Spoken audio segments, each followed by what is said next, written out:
What is up, guys? Welcome back to another video. This one I've been trying to do for a couple days now. This is my new bike check, but it's kind of like new old. This frame is one that I used to ride, I'd say about 10 years ago, and my neighbor was getting rid of his bike and he told me he had an Eastern Grim Reaper. This frame is probably one of my favorite frames I ever rode, and back in the day, I guess you would call it like a mid-school frame by now, but back in the day this was so ahead of its time with the different cutouts that are in the frame and the dimensions, and especially the weight. All right, now a lot of you guys that are watching the channel, you either might be weight weenies or you might be an in-between like myself. I like basically like an all-around bike, something that I can ride street, ride park, ride dirt, ride basically whatever I want, but I want the bike weight to be comfortable to me. So it'd be around 20 to 22 pounds. This one right here weighs a little bit over 20 pounds. This is the lightest bike I've had to date. I did take apart my Mike Lariat frame that I had custom made, and I put this one together for a little bit, and we're gonna kind of see how it goes.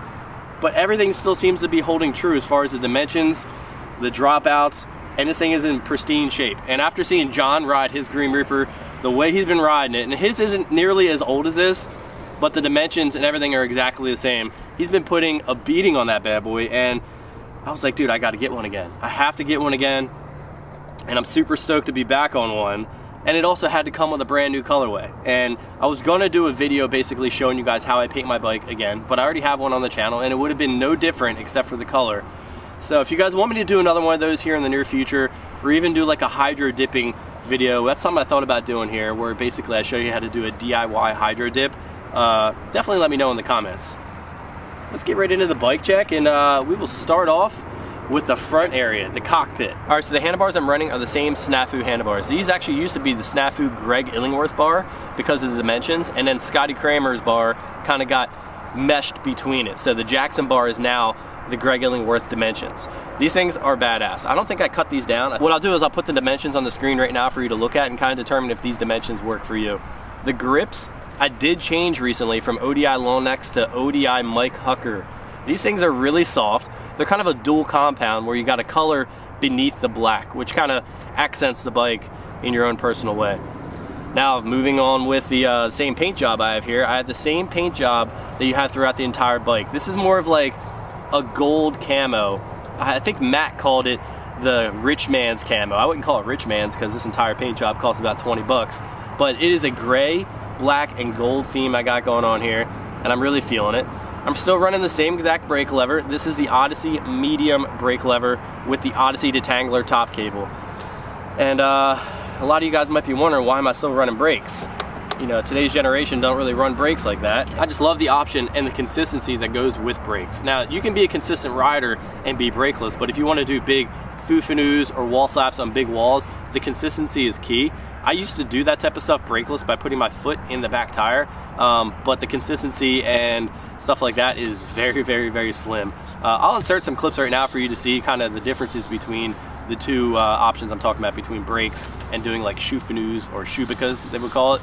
It's basically you're using your shoe, like a reverse foot jam. Moving on down, I start with the Profile Mobile stem. The Profile Mobile stem is a 53mm top load stem. This thing has been my favorite stem since day one. It is the perfect reach. It gives you the perfect height. I like a higher handlebar to where I don't feel like I have to reach down to my bike, and my bike is level to where I want it to feel like I need it. Going down to the gyro, it is a Snafu Mobius gyro, and I'm not too sure of the headset. Every headset's the same these days.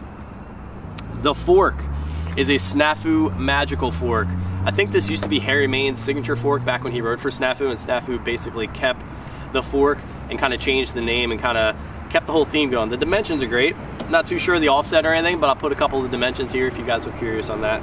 Moving on down to the front wheel. The front wheel is an Alienation rim. Now, I run Alienation rims front and back. I've been running them for about 10 years. I used to ride for the team for a number of years, and I'm still very good friends with them, and they're nice enough to continue to send me rims, and I'm gonna always run them until they fall off. This is the Alienation Mischief rim. This is one of their lightest and stiffest, most durable rims. This is also tubeless compatible. Tubeless compatible means you don't have to run a tube, but you have to run a specific tire to go with the rim to get that seal. I'll be doing a video on the tubeless compatible stuff here pretty soon, but in the meantime, I'm still gonna be running this Eclat Mirage tire setup. These are 2.4s. They're pretty good. I've been running for about a year or so, and I've had no issues. I run titanium spokes, not because of the weight, but because they're a very stiff feel. Now some people might like a little bit of flex to their wheels. These give you a nice stiff feel to when you're landing and you're trying to keep your momentum going. You're not really losing any momentum because of the stiffness of the wheel itself. Profile Elite hubs front and back, hub guards on the front and rear, and I have an extra hub guard on the other side because I used to run 3 pegs. But right now I'm still running the BSD Chris Kyle pegs. These things have been so good. These are the XL pegs, so they're a little bit longer, just in case you want to be able to try to get a little bit more edge for this feeble grind to 180s so you're not slipping out. One thing that people always ask me is, are the Tubolito tubes worth it? That's something I also run front and back. The Tubolito tubes are a pretty expensive tube, but if you're worried about rotational weight is something you can really feel on the bike when you're in the air and you're doing a tail whip or spins or something like that. There is a big difference in the way the bike rides, I'll give you that. Now the price, Tubolito does hook me up with the tubes. Would I spend $35 on them now after having them? Absolutely. I would have a hard time spending the money in the beginning just to kind of justify, man, it's $35 for a tube before I ever bought one. But now after riding it, I definitely can't go back, that's for sure. I'm not going back to a regular tube. These things are great. One of the things that people always ask me is why I run this little bit of a bar end here in the fork. That right there is to protect your toes from getting sucked into the fork if you do a foot jam or a high speed or high momentum foot jam, to where all of your momentum is going forward to where your shoe will get sucked between the tire and the fork itself. So that'll prevent that from ever happening. All right, moving on to the middle of the bike, you have the same detangular cables here from Odyssey. This is that cutout I was talking about with the Eastern logo. And they have the same type of cutout here in the seat tube. That was more of a weight saving technique of them. They also have one on the bottom bracket as well. The dimensions of the frame are up on the screen right now. It is very close to the Mike Laird frame that I used to ride and the Hyper Gigawatt frame that I had with Hyper. It was a signature frame that I had through them, and I kind of based it off of a similar geo of this, but a little bit steeper of a head angle. Moving on to the cranks, I am a diehard for Profile. Before I ever rode for Profile, I always rode Profile components. These are the Profile column cranks, 22mm spindle. These things are beastly. If you ever bend cranks, any other brands, you won't bend these, I guarantee it. I've done some heavy drops, and the only way that I ever replace these is if the paint is so bad that I just don't feel like having to deal with it. And the paint really lasts pretty long on this. I don't think I've ever had an issue with anything stripping out, pedals getting stuck on them. Also, always grease your pedals before you put them on. Going on to the sprocket, this is a Profile Galaxy sprocket. It's spline drive. Spline drive means you don't have to use the bolts that are on your crank arm. Some crank arms come with these little bosses that are on the inside of the crank arm that allow you to be able to screw the sprocket to the crank arm to keep it aligned. This one you don't need that because it has spline teeth in it, and you push it onto the spindle and then push your crank arm on, and it always stays straight. I'm using this Shadow V2 interlock chain. This thing is beastly. It's a little bit heavier than a previous generation, but I'm happy about that because this chain has yet to break on me. Cross my fingers, it won't break. The pedals, these are the gold pedals that I ran for this Dave Mirra tribute video. I busted them back out because it matches this bike very well. These are the VP N2 pedals. They are a composite between plastic and metal, and they have pins that you can screw between them. Super light, super dialed. I'm into it. The seat is a Snafu. It is, I believe, a Scotty Kramer signature seat. This thing is really slick. This is one of the few seats that I actually have ever ripped because I guess the material is just that much more durable. Snafu seat post, I'm not too sure of the name that they call it, but you know, it looks like every other seat post out there just with the Snafu logo. Shout out to Snafu for hooking me up. These are the Odyssey Springfield brakes. These are the cheapest set of brakes you can buy, I guarantee you. And they are the easiest set of brakes you can put on. So if you want to put the brakes on for a couple tricks, but then you want to go brakeless, these are the brakes for you because there's only one spring. It goes across each arm, and then if you want to be able to take that off and replace them, super easy to replace. It comes with a whole kit. I think it's a straight cable, a brake lever, and the brake itself. I want to say between $20 and $29. Comes with brake pads and everything. I did opt out of their brake pads, and I put on clear brake pads. Clear brake pads are a lot better as far as stopping, especially in all climates. So if you have a cold climate, or if you live in an area like we do, where the climate's constantly changing from summer, winter, fall, everything, and these are the brake pads that you want to have because they're always going to lock no matter what the conditions. Moving on to the back wheel, same tire, Eclat Mirage tire. I love these things, foldable tires. They are 110 PSI. This rim, it's a newer one from Alienation. It's another one of their stiffer, but also a wider rim. So a wider surface means it's gonna be a lot more durable, especially if you're into under-rotating or over-rotating spins.